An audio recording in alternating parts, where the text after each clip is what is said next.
Welcome to the Mind Vaive podcast, where we challenge the stigma associated with mental illness through conversations about a variety of issues impacting mental health. Here we bring you news, views, and interviews that intrigue, educate, and celebrate recovery. Leading us on this journey are the hosts of the Mind Vaive podcast, Darryl Mathers and Chris Bovie. Welcome to the Mind Vaive podcast. My name is Darryl Mathers. I'm joined by my co-host, who has actually taken a few off in the last little while, but he's back. Chris Bovie, welcome. You mean few like pounds or time? Definitely not pounds. But no, I think we've done, I've done 6 solo or something like that with different things going around the hospital. So this is our first one back. And we actually have a few planned where we're going to be on site at the same place, same time, being respectful of everything that's going on, but starting to get a little back to normal. Although the world is still not normal. In Ontario here, cases are going up. We're currently in red as we speak, as we sit here today, but things are changing. How are you and your family and your network managing as it's now into December and almost at the end of 2020? Yeah, it's, I'm sure similar to you. I think, our concern out here is right on the cusp of being a lockdown and what that, once you get to that, how does that change things before the holidays? I think we're all kind of hitting that COVID fatigue where, certainly we're hopeful 2021 with a vaccine will change things, but,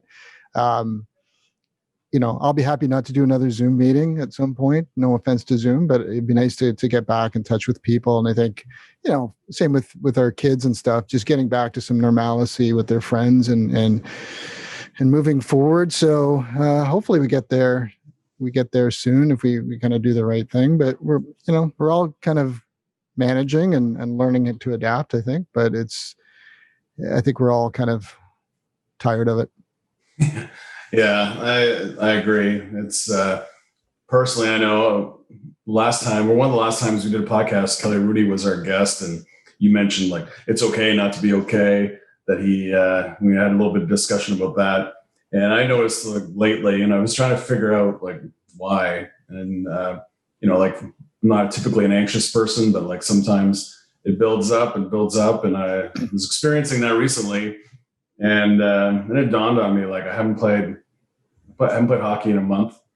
I picked up cycling during the pandemic, but that was when it was spring and summer. And now, that's been 3 weeks since we've been able to get out. My kids' activities have all stopped. So I used to be on the ice 3 times a week at minimum, and all that stopped. And it's like finally dawned on me, maybe why, right? So I actually went for a run yesterday for the first time in like 8.5 months, something like that. But and what's fearful, or what I'm fearful of, is like we might have 3 more months of this. Yeah. For me, I'm pretty bad when it comes to individual activity. I like team sports, and so obviously that presents a challenge. But you're right. It just when you go out and you exercise and you take part in that, just your whole outlook, right? Food tastes better, you're getting exercise, your heart's beating, you're kind of able to process things a little bit more and not sort of sluggish and sort of anxious and depressed. So, I think it's harder to find those opportunities, but you're, good for you for getting out and doing some of that stuff, because it can make a world of difference. Yeah, actually, it's amazing because I felt like instantly better. Like even just like halfway through, just sweating, right? Like which, like you walk or you do different things, but like the actual act of sweating, like the difference it made in my emotional health. Mm-hmm. Well, I remember Stan Kuchar, who we had Dr. Kuchar on the show, and he talks about exercise, but you have to get it to a certain level where, you're getting so many beats per minute where you're really working up a sweat. And that's when the endorphins kick in, when you start to feel better. So, making sure you kind of do that stuff. So there's no surprise that when you did that, you started to sort of have a different outlook for sure. Well, one of the things that you mentioned, not wanting another Zoom meeting anytime soon. But I would say one of the positives of this pandemic has been Zoom, in a sense for us to kind of connect with some people that we maybe otherwise wouldn't have, right? This wasn't something we did in the podcast up until April when, we decided that we had to get back out here and find a way to keep producing podcasts. But we've been able to connect with Kelly Rudy, Kelsey McEwen, a number of different people with patient stories, Jack Armstrong. So it's been a real positive. And I think today we're going to talk to two guys that we wouldn't have had the chance to maybe talk to, because I think they're in the West End of Toronto. Would have been a big ordeal for them to come to Ontario shores. But we're about to talk to, not quite yet, but we're about to talk to Rick Vaive, and who's a former Toronto Maple Leaf, former captain, played probably the worst era of Maple Leafs history, but certainly somebody I'm quite familiar with. And Scott Morrison, who I'm probably just as excited to talk to Scott Morrison as I am Rick Vaive, being a former reporter and him being a longtime editor of the Toronto Sun. So they're going to join us, and you have a book that you're going to show up. We'll show it up again later on when Rick and Scott join us, but that's Rick Vaive's book that just came out. It's available at Indigo. We'll get into it a little bit with them, but when you think of Rick Vaive, what do you think about, what comes to mind first when you think about Rick Vaive, the hockey player?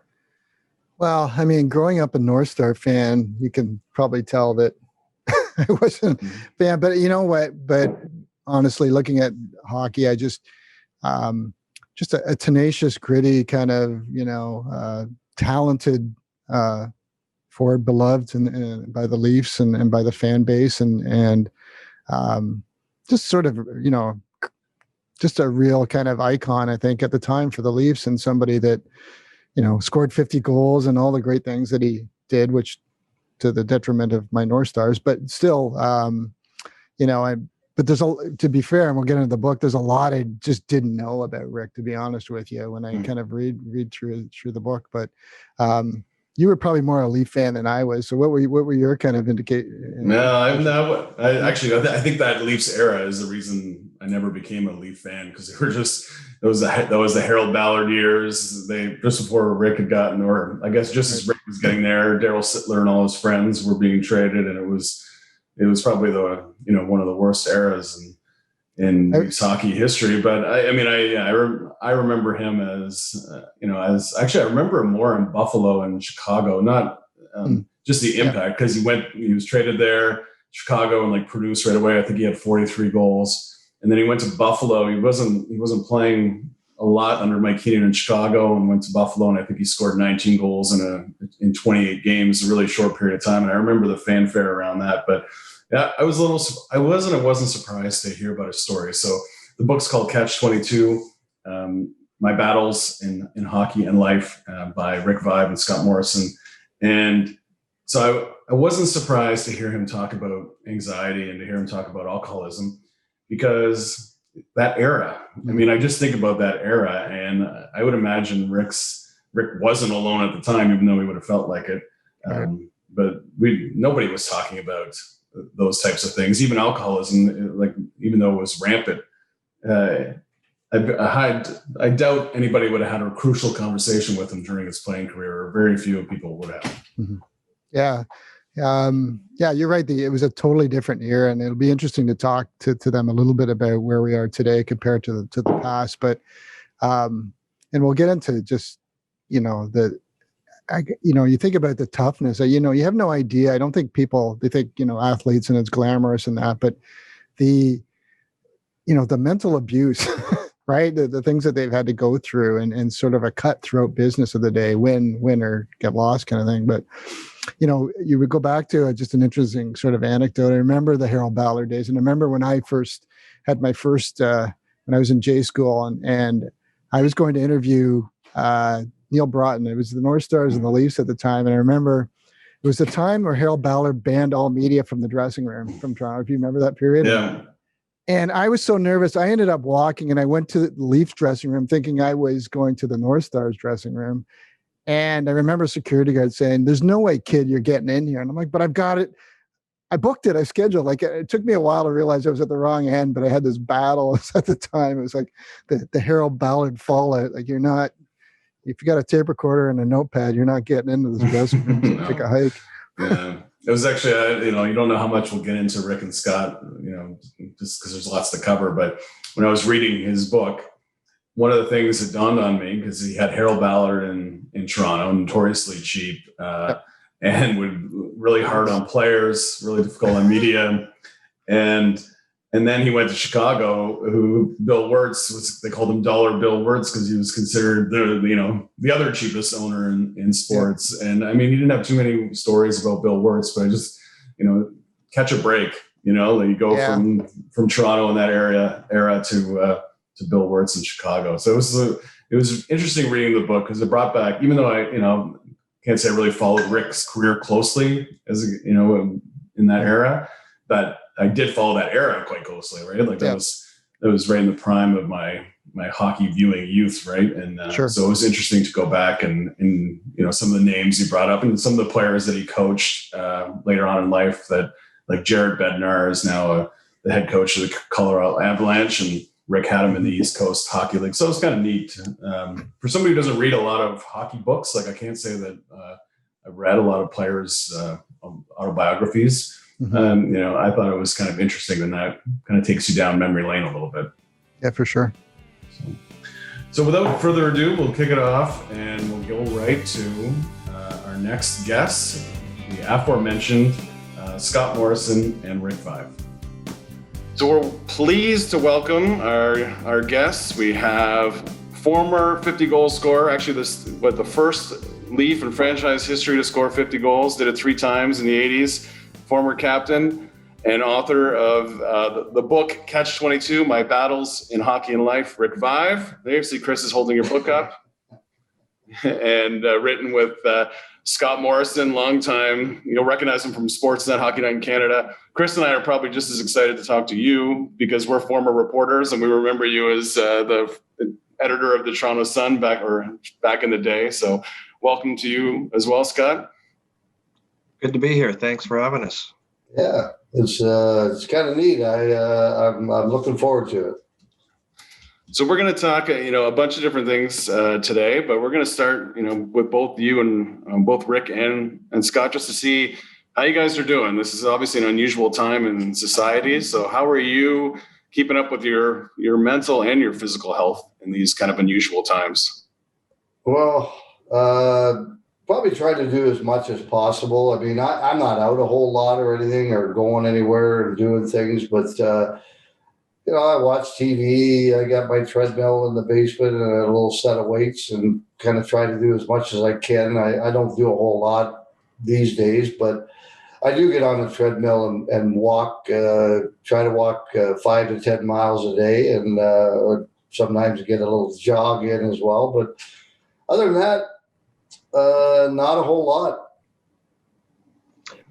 Yeah, I mean, summer was, despite everything that was happening around us in this world, summer was great because the weather was so good. So tons of golf, and Rick golfed every day, and I golfed almost every day. And so in the backyard, it was just great. So you could get outside and do your walks and have some fun and all of that. Winter, a bit of a different challenge. So yeah, get a treadmill downstairs, do some walking there, and otherwise try to stay preoccupied with promoting a book and working on some ideas for new projects. So great. My son's home.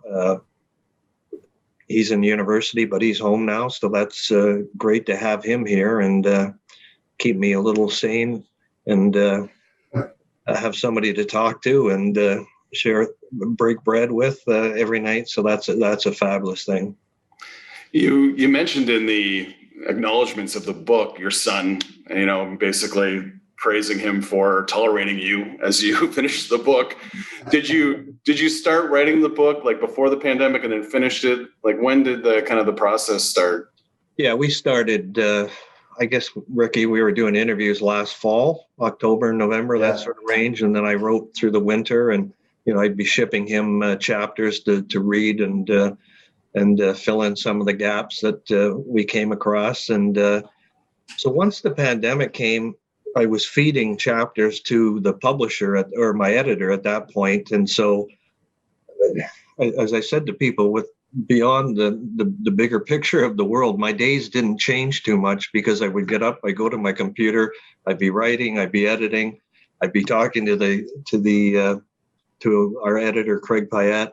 And the only difference was occasionally I could walk across to there's a mall near my house where I'd meet some friends for lunch occasionally, and all of a sudden that wasn't happening anymore. So it imposed some discipline for my deadline hunting. So the days didn't change too dramatically.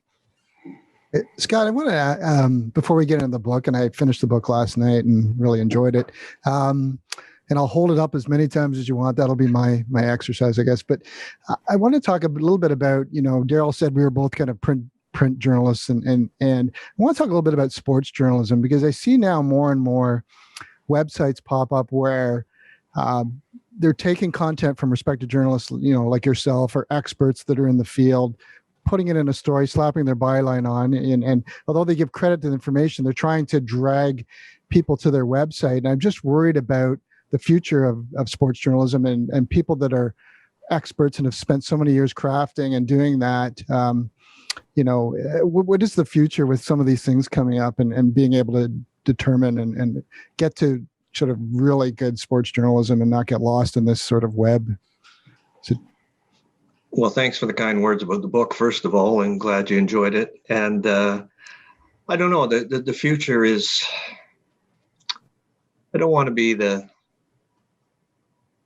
rainer on the parades, but it doesn't feel bright. Let's put it that way. Obviously, we know what's happening with print journalism and how that's shrinking. We're seeing television journalism shrinking as well because of cord cutting, and everything's becoming the 5-minute hit for streaming and all of that. And the attention span of the world shrinks. It's, 180 characters on Twitter? That's as far as people go. I like to think there's still a lot of good, dedicated people that will keep putting out great information. But to your point, yeah, it's there's a lot of poachers out there, and they're poaching not only just from journalists, they're poaching from networks, content, and all of that. And that's what's threatening the overall industry as well. So it's a scary time out there. And it's, I think without getting political, what we've seen certainly south of the border and to a degree north of the border too, our side of it, journalism plays a big role in our society. It's a police force unto itself. And to lose that voice, or to have that voice be reduced, is not going to be good for our general society. I agree and concur. I read stuff now, and I don't know if that person's in the locker room or in the mom's basement, and it's the lines are getting a little bit more blurred. Well, the tough part is that 90% of them are in mom's basement, but they're portraying themselves as actual journalists, and they've never been in a locker room in their life. And a lot of people who are in the mainstream media, and there's some really talented up and coming people, but a lot of them haven't had experience. And so they're talking, and without having been in a dressing room and sat down next to a Rick Vaive and talked about a game or a practice or what's going on with the team, they're just talking and they're talking with fans' knowledge, but not face-to-face knowledge, if that makes sense. Yeah, absolutely. So that's a good segue to, we might as well bring Rick in, since it's his book. But why, when you decided to write a book, why did you choose to work with Scott? Well, I think the main reason was I knew Scott. I've known Scott obviously since the 80s when he covered us when I played for the Leafs. And, he was always very, very honest. He didn't, he wrote what you said. And there was writers at the time that would throw things in there that you probably didn't say, or they would twist it around somehow to make it more sensational and that sort of thing. Scotty didn't do that. And then, of course, over the years, we've been together at a lot of different golf tournaments and appearances and different events. And, so we've gotten to know each other pretty good. He's a guy I really trust. And I said, I really respect how he wrote. So I said, the only guy I'm going to write it with is Scotty. And if I do write a book, and this is going back, many years, where a lot of people were saying, why don't you write a book and everything? I knew that, I never really said it. I said it a few times, but most of the time it was just in my head that, yeah, maybe one day, but there's only one guy I'm going to write it with, and that's Scott. And Rick, was there a point where I know when you wrote the book that you wanted to give an honest account and be able to say the things that you wanted to say. Was this the right time? Like, were you looking back, how long you were thinking about it, maybe, in your career when you're still doing things that maybe you didn't want to come out at that time? Like, was this a good opportunity in your life to sort of tell that story? Yeah, it was good timing. It was, I'm in a real good place in my life right now. I'm probably one of the best places I've been in a long, long time. I had a grandson, our first grandchild, 16 months ago, and we moved to Niagara Falls from Oakville 7 years ago, and things are really good. And I just thought, I'm in a real good place right now in my life, and I think it's time to get the story out there of what I went through, not only on the ice but off the ice as well. And I think everybody probably comes to a point in their life where, yeah, this is the right time. And I just felt last fall that this was the right time. That I'm feeling good about where I am, and it's time to do it. In the book, and we'll touch on them in greater depth in a bit, but you obviously talk about battle with alcoholism and anxiety, and I wonder, and it's actually more directed to Scott, as you've known Rick for all these years, you saw him play. You mentioned your relationships has grown over the years. Was it still a real project of discovery as you were writing the book, like learning more? Was there a lot about Rick that you didn't know that you discovered in the process of writing this book? Absolutely. Obviously I knew all the things that happened on the ice. I knew a lot of things that happened off the ice, hockey related, just being around the team at the time and, being there virtually every day of a season. Some of the personal stuff, obviously, I didn't know. And, back in the 80s, it was a different time. And I knew that, the guys after practice would go have beers because a lot of the reporters did too. You'd go for lunch and we'd just leave sooner because we had deadlines. And there was just a different mindset, and the travel was different back then. So you got to spend time with people because they didn't always longer road trips. They wouldn't charter, so the team would stay overnight. So you'd see guys after the game. You'd have a beer. You'd have a bite to eat. You got to know them a lot better. But I had no idea that what Rick was dealing with on that side. I knew a lot of the personal side. I knew his wife and whatnot, and his agent Bill Waters, who wrote our forward. But I didn't know those things that he was dealing with. So yeah, it was eye-opening. I mean, we'd had conversations, as Rick mentioned, at various points over the years about talking about.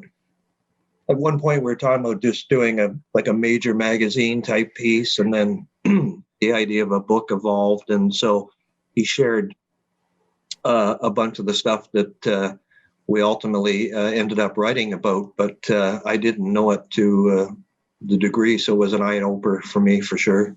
What was an eye-opener for me reading the book was, the era that it's in. It sounded like the best men's hockey league team ever, because you guys, there's a lot of going to bars, like you mentioned, a lot of talk about, kind of that era with smoking, like different things. And I found it kind of funny in hindsight. Rick, you don't mention a weight or an exercise program until your 10th season in Chicago when Mike Keenan arrives. So I think it just for people that aren't familiar with that era, like conditioning and exercise, although I know you guys worked out and exercised, but it's the level back then compared to now, it couldn't be more different. Oh, there's no question. I mean, you look at the guys now, and now it's an 11-month-a-year job. I mean, they got to work out. They may take a month off, and then every team has skating coaches, strength and conditioning coaches. The individual players, they all have their own coaches back home when they go home for the summer, skating coaches, skill coaches. They're out there for months in the off season doing all this stuff. And we rode bikes and did a little bit of weight training during the summer. But I think one of the factors too is that we had like probably 2 to 3 weeks before we even played an exhibition game when we came to training camp. So part of it was you did as much as you possibly could, which we didn't do a whole lot, but we would skate the whole month of August and early September before camp started, pretty much 5 days a week, and scrimmage and stuff like that. And before that, like I said, we'd ride the bike a little bit and do some weights. But training camp was the time to really get in shape. And we had enough time to do that before we hit the ice for exhibition games. Now they get to camp and 3 days later they're playing exhibition games. So they have to be in top condition when they get to camp because they can't look bad in exhibition games or they're not going to make the hockey club. Well, to Rick's point, I was just going to say, Ricky, back in the day, you did have 2 or 3 weeks would be skating in the morning, scrimmaging in the afternoon. It was 2 days. They were full days. Now they're on the ice for 90 minutes tops and see you later into the gym or here, there, and everywhere. And the summers you guys played, you had softball teams and things like that to keep you, quote unquote, active. But they were also sponsored by a brewery. So that was yeah. And the other thing too is, the training facilities that they have today, are unbelievable. Even like right in their own dressing room area. You can go in and there's a full blown gym and there's a strength and conditioning coach, like I said, who puts you through everything that you need to go through in order to get yourself in peak condition. So yeah, a lot of things have changed and I understand it. I get it 100%. These are big assets to these hockey clubs, and they're paying them a lot of money. So, they need to follow those things and make sure that they're at their best when they hit the ice. Just as an aside, I can remember there'd be after practice, sometimes after games in the Leaf dressing room. Certainly when they're at home, they had a stick room. One of the equipment guy had his own little room, and the guys back in the day with the wooden sticks, they'd use a blowtorch to put a curve in their stick. A lot of times you go into that room, that was the smoking room. So you'd have to go in to interview them. They'd be using the blowtorch to light their darts and you'd be interviewing with the cigarettes going on. So it was a different time on the world on all levels, not just the sports world, but on all levels changed dramatically as the years went on. Yeah, it's hard to picture Connor McDavid doing that today. Well, and the stories are famous of Guy Lafleur running down the runway at the Montreal Forum, and the guy would have a dart between shifts, and somebody would be standing there with a cigarette, and he'd take a couple of puffs and back out. He'd go to the bench. Speaking of changes, Rick, reading the book, obviously you've come across some, I would say, maybe toxic personalities in your career. I'm just curious. So someone like a Mike Keenan, people will acknowledge his coaching ability, but the emotional tactics he used to try and squeeze effort out, at the expense of long-term gain, really short-term. And I'm just wondering, culturally now with societal attitudes changing, younger kids coming in and the investment, do you think is hockey, maybe I'll pose to both, are we seeing a change in that sort of emotionally toxic culture that sort of comes out in the book at times? Yeah, I think it's changed quite a bit. And, Mike was a good coach. There's no question about that. And he was probably, him and Rick Dudley were the two most prepared coaches I ever had. Mike just had a different way to try and push your buttons and get the most out of you. And it is what it is. That's kind of the way it was back then. And now I think they have to take a different approach because the kids are different. They grow up differently. And, I always equate it to like when I played, a coach, if he said, I want you to go through that wall for me, on the way back, you'd ask him how you did.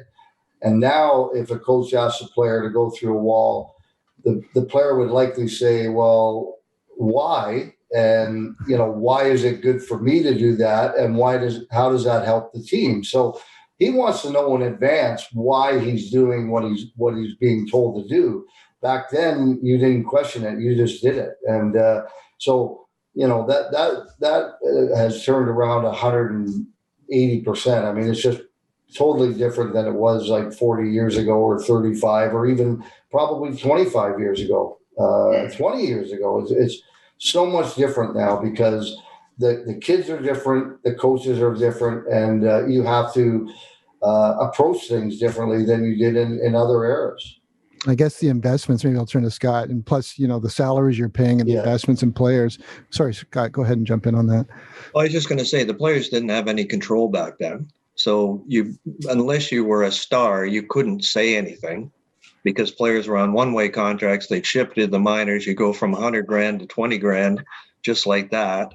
And they didn't have any kind of power. But I think if you look at society, the relationship I have with my son is probably different, vastly different than the relationship I had with my dad, 30, 40 years ago, right? It's just the things have evolved. And to Rick's point, it's just the kids are different and more educated, and maybe educated isn't the right way to put it, but a little more worldly, and just those relationships have evolved. So, and we've seen that in sports. And now the player everybody realizes that the player is the asset, and the coaches have to adapt to how they motivate and get the best out of them. In a case of a Keenan or a Bowman and some other coaches back in those days, part of their motivation was they made the coach the common denominator for the players. Hate the coach, and we'll win despite him. And that worked for a lot of them. And that brought teams together. That was sort of the mindset of the day. And I guess maybe the word is that we've all become a little more sophisticated. And Mike's a good friend of mine, for instance, and he says, I can't believe some of the stuff I did back then. He said, I would never do it today, but it was a different time. Sure. Speaking of things that would never fly, got to get into Harold Ballard, the former owner of the Leafs, who was there your whole Leafs career. And for people that it almost seems unimaginable now in pro sports, because whenever Mark Cuban's considered controversial in today's sports ownership area, Harold Ballard, would pick on players. Obviously a well-documented feud with Darryl Sittler. You get mentioned in the media was very common. So from both of your perspective, I, as a fan in that era, I would call it a circus, right? I would call what the Leafs were in those days, like the coaches coming in and out of circus. Can you put it into words what it's like to play? What was like to play in that environment, Rick? And for you, Scott, being a young reporter at the time, what was it like covering the Leafs on a daily basis in that time? Well, I think you hit it right on the head with the circus part, because that's basically what it was like on a daily basis. And getting back to what Scott had mentioned just prior to this was, the Stars could, talk to people, the brass and so on. But in Toronto, that wasn't the case. I mean, even though perhaps, technically I was the star of the team or Boria, I mean, we couldn't go to Harold or Jerry McNamara or even sometimes the coaches and suggest anything because it wasn't going to get through. But you know what? I always look at it though. I mean, Harold was a character, and I mean, like I say, it was a circus, and he was a ringleader. But back then, the owners controlled everything, and we had no leverage whatsoever as players. I mean, free agency was 32 years old. They had Al Eagleson in their back pocket, most of the owners, and so our player association was run by a guy who was always on the side of the owners. So that made it even more difficult. But I always looked at it as, look, just kind of put that aside. My job is to go out and be the best hockey player I can every day and every night that we play a game. And fortunately for me, I had the ability to do that and kind of forget about all the other stuff that Harold and everybody else was doing around us. Well, from a reporter standpoint, it was a circus. That's absolute best word to describe it. Some days from our perspective, it was wildly entertaining because you were making headlines. But it was also nerve-wracking because you never knew from day to day to day what Harold was going to say and who he was going to say it to. And so, it was actually 4 papers because Hamilton was on the beat at the same time, along with the Sun, the Star, and the Globe. And so it was very, very competitive. And you just never knew when your phone was going to ring after the first edition of the paper came out. Somebody saying, Harold said this, we got to get a story. And it was like, oh, God, here we go again. But I was lucky because for whatever reason, he liked me.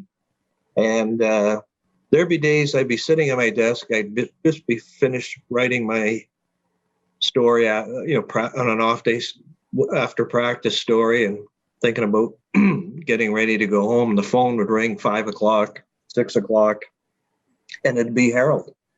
And he'd say, I got one for you today. And he'd come out with some wild stab at something. Some days they were great stories. Some days you just said, okay, Harold, thanks for the call. And you hang up, and then he's getting goofy today. He's making up stuff. And but other days it'd be front page news, and he'd come up with something. And it was like, and Ricky knows this, whether the team was winning, sometimes when they had success, he seemed to get more outrageous because he wanted the limelight. He wanted to be on the front page. And I think sometimes he was jealous of his players and jealous of his team. As much as he loved them and wanted them to win, he couldn't stop getting himself in front of the story all the time. And because I remember they were having success one year in the playoffs, and the general manager's contract was coming due, and he'd already signed him to an extension, but gave me a story so they didn't announce the extension, but he gave me a story in the middle of a playoff series that they're winning, that I'm not sure this guy is good enough and he's going to be back next year. And then all of a sudden the attention's away from the players, and it's over here with the media chasing after Harold to see what he's going to say next. And so he couldn't stop getting in the way, is probably the best way to put it. Is that good for you, Rick? Does it take the pressure off the players when they're one who's getting all the media during tough times, or was it just, you just sort of, like you said, put your head down and just ignore the noise and focus on what you got to do? Yeah, I think for most of the guys it was that way. I think unfortunately there was guys brought in, and I blame that on the general manager more so than the owner. But guys, we drafted actually pretty good.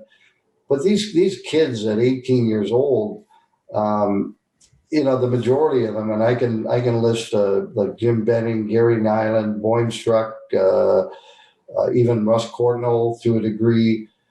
They were not mentally and physically ready to play in the National Hockey League, and they could have gone back to junior for a year or two.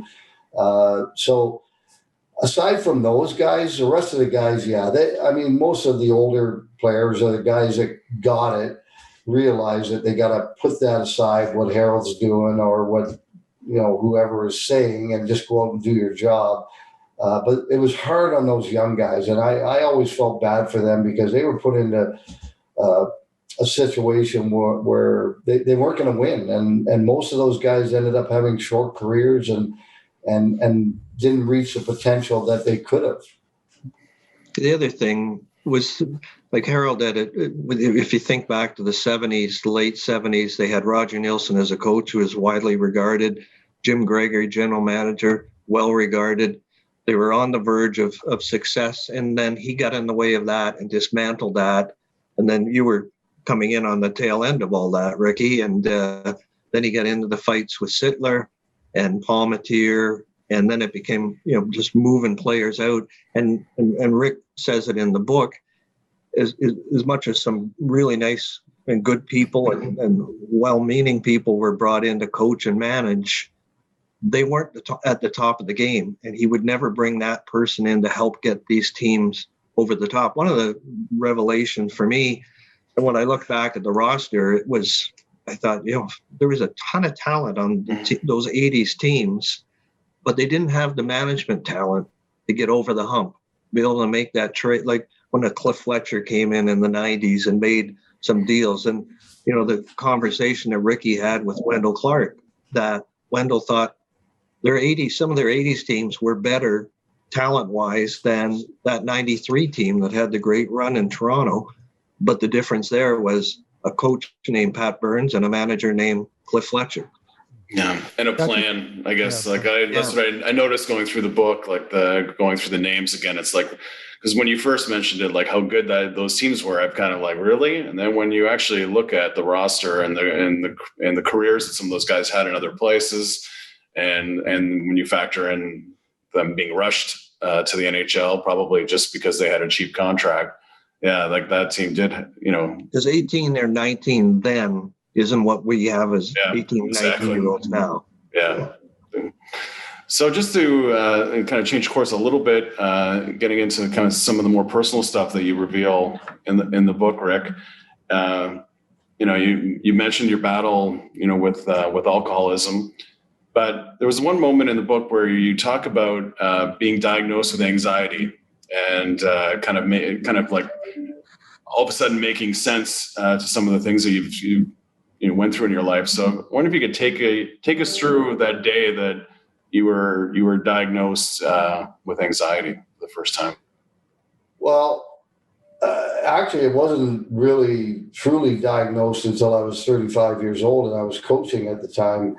I went to the doctors. I said, look, something wrong. There's times where I have trouble swallowing, and I get, really anxious and stuff. And they say, it's just part of the, what you're going through with the game and everything else. And, it was never really diagnosed properly. And then the only thing that I could do to control that was drink. And, that would take away that anxious feeling and that anxiety. And then when I quit drinking at 35, the first time around, and it came back again, and our doctors in South Carolina, Charleston, where I was coaching, diagnosed it, tried, a bunch of different medications, found one that worked. And it made me a completely different person. I didn't have to deal with that anymore. And, I always wonder what would have happened if that had been done in 1980. And, maybe I wouldn't have drank as much, and maybe, I think I was predisposed to the gene. It was in my mother's family and in my father's family as well, the alcohol gene, that is, or alcoholism. And, I think, but had I not drank hardly at all during that time because of the proper medication and the proper care, the chances of maybe are that it wouldn't have got as bad as it did. And, but who knows? That's the question, is would it or would it have not? And would I have been a better player? Would I have done better? I don't know. I really don't understand. But again, when I got diagnosed when I was 35 and get on the right medication, it changed my life. I was coaching at the time, and it made me a completely different person. So Rick, when you talk about the anxiety, you mentioned that you're surprised, obviously with the fear of flying and all the things, you're surprised that you were able to have a career in the NHL. And I guess, anxiety is such a funny thing because, some of it, a bit of it is good, and having it all the time is bad. But I wonder, for a lot of people who have anxiety, they're often driven to work harder because they're afraid of failing. And did you find maybe that anxiety led you to, did you have a fear of not contributing or working harder because you didn't want to fail, or was it maybe potentially crippling instead? I don't believe it really helped me in any way. I think I was always driven anyway. Even from the time I was a young kid, I was driven to be the best at everything I could possibly do. The anxiety, if anything, I think was probably the worst thing for me, because I was already driven anyway. I didn't need anything to push me to be the best that I could be.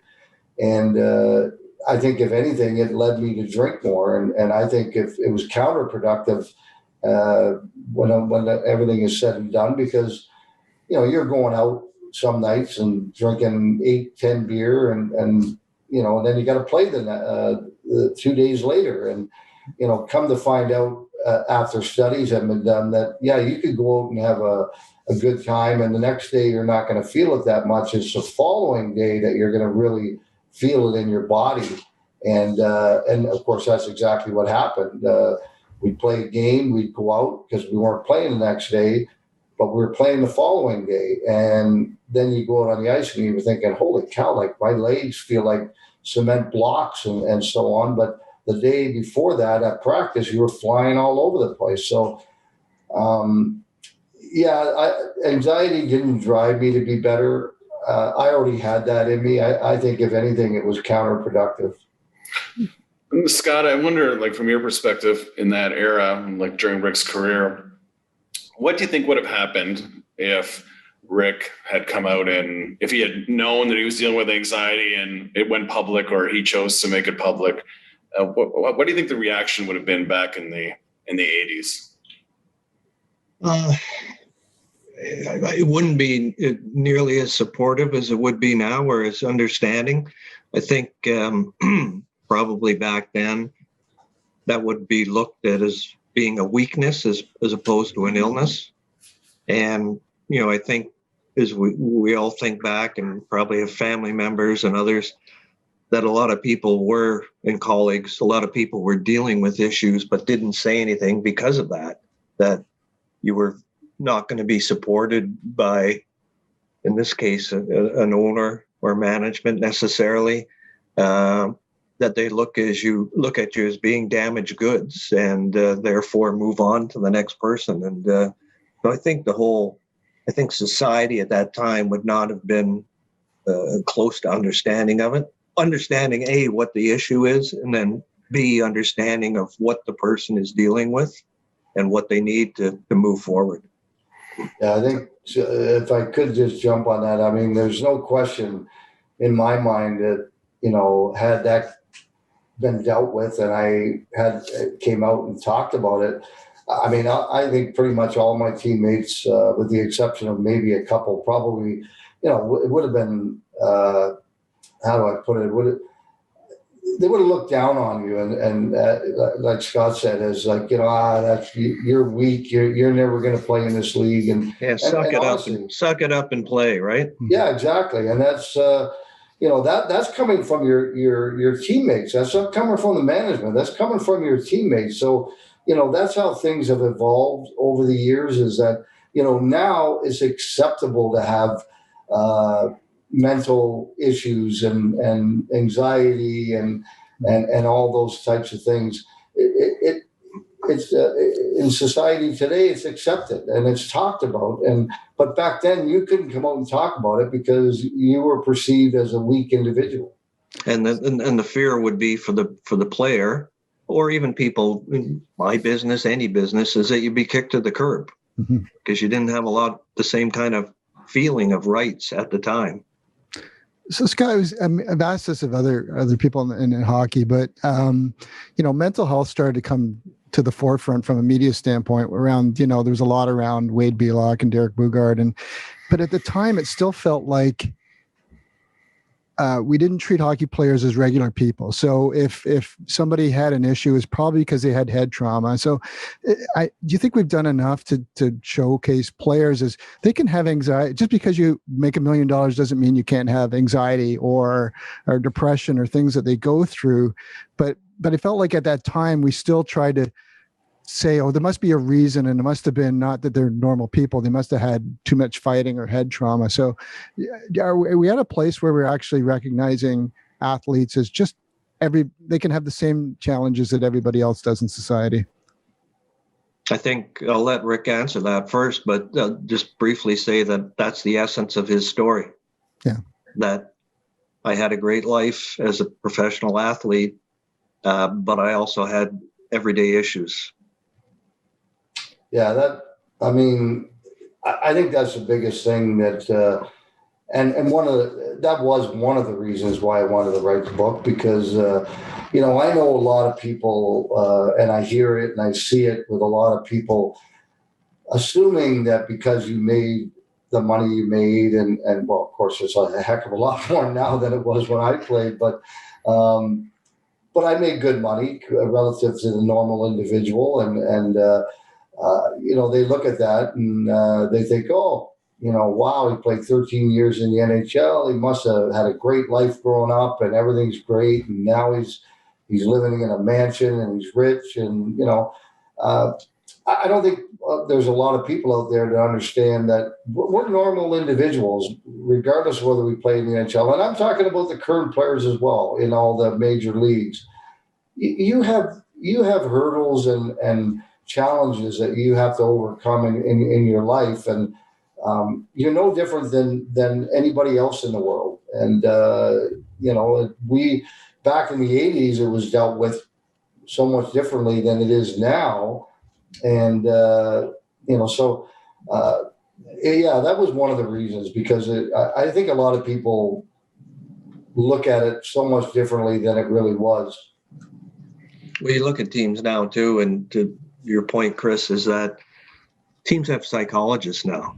But that didn't exist back in the 80s. And you've got a place to go. The NHL Players Association and the NHL have a place that you can go in privacy to share whatever issues you're dealing with if you so desire. So there's just a lot more avenues now. So they're doing a lot more. I think we're all much more understanding. And I think the league and the association are trying their best together to offer the best possible help for the players. Is there more that can be done? There's always more that can be done, but I think they've advanced it tremendously. As you have been making the tour, I guess virtually because of the pandemic, you might not have had the chance to interact with people like you would have traditionally. But Rick, I'm wondering, have you had much reaction from people specifically about disclosing your mental health issues? Have people reached out to you to indicate what it means to them for you to speak out? No, not that much so far. I mean, I think probably once a lot of people get to finish the book and read the book, I'm pretty sure that I'll probably hear from good friends and people. I know that I've had a lot of calls from people. They say, "Hey, I got a book. Can you sign it for me, or can you sign it for my dad? I'm giving it to him for Christmas," and stuff like that. And I kind of say, "Well, no, we're not having any signings, so ship it to me, and I'll gladly sign it, and then I'll get it shipped back to you." But I think later on, once a lot of them will get them as Christmas gifts, and I'm pretty sure that a lot of my friends that I played with and so on are going to probably reach out to me and talk about it. I think, Darryl, the one feedback that both Rick and I have noticed and received and are very happy about is that the people who have reviewed the book and done the interviews, the one thing they've said is, "Wow, you were so honest in that book of telling your story." And I think as it gets into the hands of the readers and we start to, I guess Christmas will be a big push in terms of feedback again, but that'll be the reaction of I think a lot of people. And that's when we started this project and talked about it many years ago. And then when we got closer to liftoff, the one thing we both said is this has got to be 100% honest. There's no sugarcoating here, because otherwise it's not the right thing to do. So I applaud him for that. That's not an easy thing to do. No. Well, I know that if you haven't got the reaction yet, it's coming, because there's Chris showing the book again. But the mental health. My name up, Chris. Oh, sorry. I'll put that right there. The mental health community is in dire need of ambassadors, and once we return to some level of normalcy and we start having events and speaking engagements again, I know the mental health community is going to be reaching out to you, Rick, and you might have gotten a couple extra gigs just by being honest about what you've gone through in your life. Well, I mean, that would be awesome, but because I'd love to share my story with everybody else, and also, I in the book, my wife suffers as well from not anxiety but depression, and her father had depression, and her father's father, committed suicide because of depression. So. She's on medication, obviously, for quite some time that helps her. But I mean, there's times where she has a real bad day and she's just not feeling good. And, and it's hard. It's very, very difficult for me too, because I'm the one, that has to try and help her through that day. And I see it, and I can tell you right now, it's not a real fun thing to see, because she is obviously in a dark place some days, and doesn't feel like getting up out of bed or off the couch or anything, and it's hard to watch that. But we certainly, we appreciate you sharing that. I think a lot of people feel like they're alone and no one else can relate to what they're going through, and I think, the more we do as parents, and we talk about this as well for our kids to, if they're going through things, to reach out. So we're always very thankful when people like you, Rick, share that with the broader community, because I think it changes their perspective of this being something that they're living with in silence, and more likely to reach out and get help. So I appreciate that. Yeah, no problem. I think it's important. I mean, it's getting better. As Scotty mentioned, there's no question that, people are coming out and talking about it a little bit more, but it can always get better. And the more people, especially people that, people look up to, or they're in a position of power, and they come out that they deal with this sort of thing, I think that's even a stronger message to everybody else that, if you're dealing with struggles and going through that sort of thing, all you need to do is talk to someone, and help is there, available to you. Right. So, Scott, as we kind of get closer to wrapping things up, I heard you describe yourself as semi-retired in a previous interview. What are you up to? Like, what's next on the horizon for you? And if people want to follow you, where can they do that? Well, I'm not. When I say semi-retired, I guess I'm quote unquote retired, because I'm no longer doing the day-to-day media life at Sportsnet and Hockey Night. We parted ways a year ago in July, and which allowed me time to be able to write Rick's book at peace. I've written many books, and I always did them when I had a full-time job, so it was kind of nice to do it at my own pace, and that was my job. And so the plan moving forward is just I've got a couple of book offers that I'm contemplating, and going to be moving forward with that, just to keep myself busy and be a bad golfer when the weather permits. And Rick, you have a podcast that you do as well. So it's called The Squid and the Ultimate Leafs Fan. And so people may not know why you're called Squid. So can you give us that short story, because it's hilarious if you know John Brophy at all, and where can people find you next?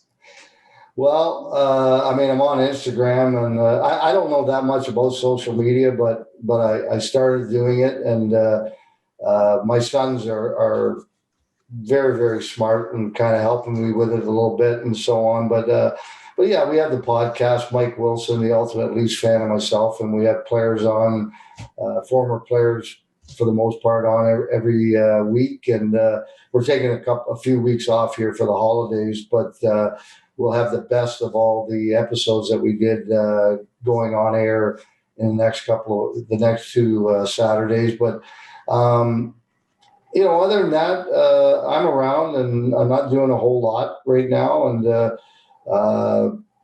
like Scott said, in the summertime, hopefully things get better. And I golfed almost every day this summer. So when the courses opened in May, finally, I don't think there was too many days that I didn't go out and play 18 holes. There might have been might have been 4 or 5 the whole summer. So it was kind of nice, and hopefully that'll happen again this fall. I should mention that I have a podcast as well with the aforementioned Mike Keenan, the Iron Mike Keenan podcast. So we're on pause right now for the holidays too, but we'll be back. But they're available out there wherever you find podcasts. I'm not, Yes, yeah. I'm not savvy that way, but I show up and I talk. I ask questions. It's YouTube, like, yeah, Spotify, Apple Podcasts. It's probably on all those. Yeah, It's on all those platforms. yeah. So thank you very much. And Squid, where'd you get that nickname before I let you go? Okay. So I was in Birmingham as a 19-year-old in the World Hockey Association. John Brophy's my coach. And of course, we had the Baby Bulls, which was Craig Hartsburg, Ramage, Gingras, Pat Riggin. Hartsey. Yeah, I said Hartsey and Michel Goulet. And anyway, one day in practice, we're doing power play at one end and everybody's doing drills at the other. So it was our power play unit's turn to come down and do the power play. And all the guys are down there, and Bro's standing at the blue line, and at the top of his lungs, he's yelling, "Squid!" And finally, Craig Hartsburg said to him, "Well, who are you calling?" And he said, "Vaive." And he said, "Oh, you mean Spud?" Came from PEI. And of course, Bro, with his colorful thing, said, "Squid, Spud, I don't get him enough. What do you call him? Just get him down here." And then, so anyway, it was Squid for the rest of the year. I go to Vancouver. Everybody just called me Rick or RV or something like that. I get traded to Toronto. We're playing Minnesota, where I'm at the red line stretching in the warm-up, and Craig comes up to me, and Dave Burrows is standing or sitting beside me stretching. And he goes, "Hey, Squid, how's it going?" And Burrows looks at me, he goes, "Squid?"